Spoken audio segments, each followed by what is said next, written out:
Surgical Steel by Carcass. Alright, now that I've just finished the Metallica discography, it's time for me to get into a new album today with their first album after 17 years. Their last album came out in 1996, which was Swan Song, and now we start here with Surgical Steel here in 2013. So sorry I'm a bit late with this one. I know it came out in Europe already, and it'll be released tomorrow in England, although I think if any Brits are watching this right now, at the time I've uploaded this, you guys probably already have the album because of time zones and stuff, but us Americans have to wait till Tuesday in order to get it, which I'll definitely go and get because this one is a keeper. So if you guys don't know about Carcass, which I can imagine many of my viewers know a whole hell of a lot about them, more than I do, really, because I've only just recently gotten into this band, but I've done a bit of research on them. Of course, they started out like in the late 1980s when all the other supposed metal bands out there still had the big hair and shit like that, but of course Carcass were very much ahead of their time. They were releasing like death grind, gore grind albums or whatever, like Reek of Putrefaction and Symphony of Sickness, and of course in 1991 they transitioned from that earlier gory sound to a much more polished melodic death metal sound with Necroticism, and then with Heartwork and Swan Song they went into a more melodic death metal, and some people say Swan Song's more death and roll, but I kind of consider it to be in the same vein as Heartwork. And of course, now after 17 years, we get to Surgical Steel, which basically leaves off from right where Swan Song left off, stylistically speaking. So the album starts off with this really cool, like, melodic intro that's very Maiden-esque, which makes sense because the interlude's actually titled 1985, which was when Iron Maiden was at the peak of their popularity, so obviously that was the sound popular in the day, and also 1985 was the year this band was formed, so that's also really cool.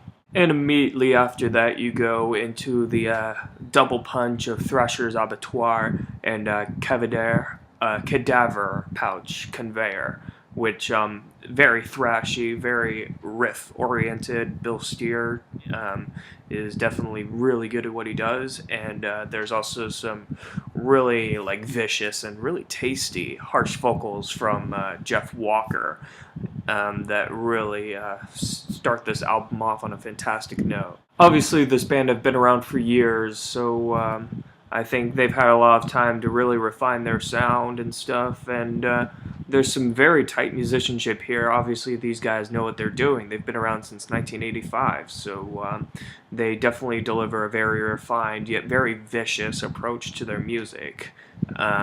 It's very enjoyable all the way through. There's a lot of great guitar work. I definitely find myself air guitaring away to a lot of parts on this album. Like, for example, there's this one part on Unfit for Human Conception where I guess there's like this one very melodic kind of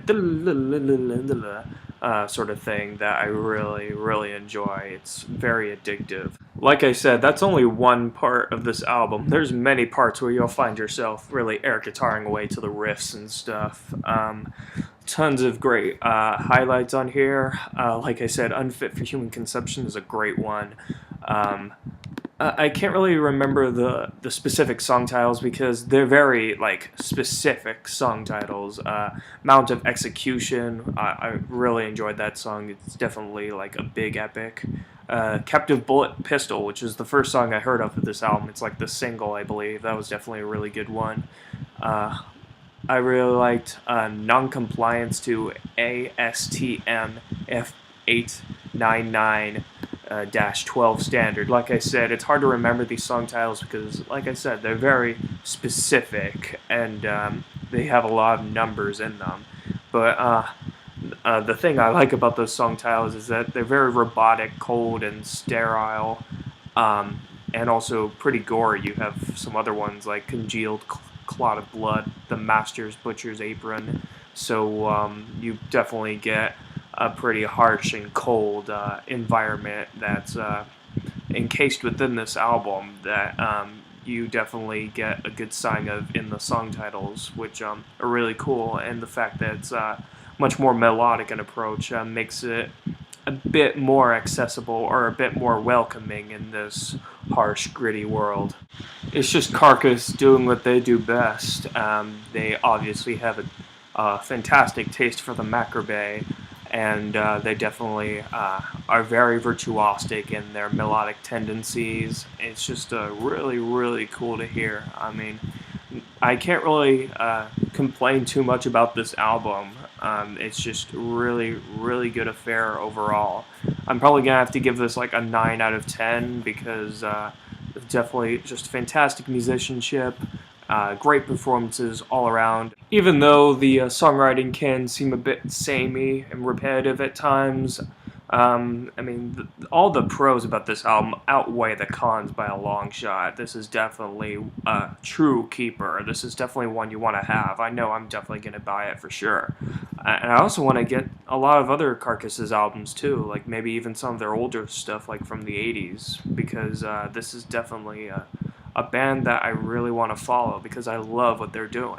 Even those moments which I found repetitive, I have a feeling that with repeated listens, my feelings of repetitiveness will be bulldozed over as I continue to love each and every song off of this album because yeah, like I said, there's really not much to complain here. This is a band in tip-top form. This is definitely a very wonderful return to form back into the metal world after so many years of dormancy.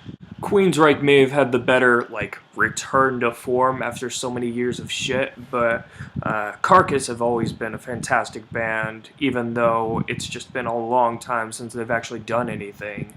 So this is definitely the better quality album overall, for sure.